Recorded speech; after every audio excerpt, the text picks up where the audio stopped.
Alam mo ba na may isang unfair advantage ang mga successful business owners? Hindi skills, hindi pera, kundi faith. Madaling panghinaan ng loob pag walang benta, pag walang sumasagot sa messages, o pag parang walang nangyayari sa ginagawa natin.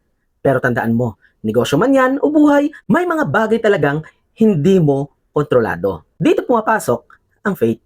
Kung gusto mong tumagal at umangat sa business, ito ang tatlong paraan para gamitin ang pananampalataya bilang business tool.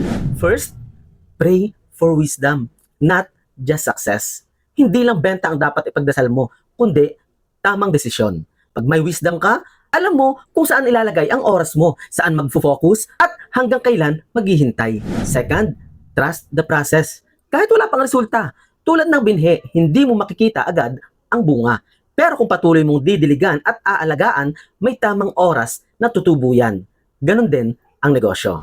And third, let go of fear. Hold on to faith.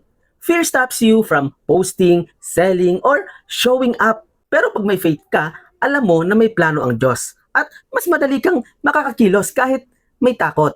Kapag may pananampalataya ka, hindi mo lang basta ginagawa ang negosyo, kundi pinagkakatiwala mo ang resulta.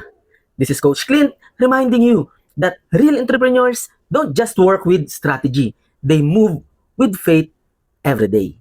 Follow for more tips on how to start, grow, and scale your business online.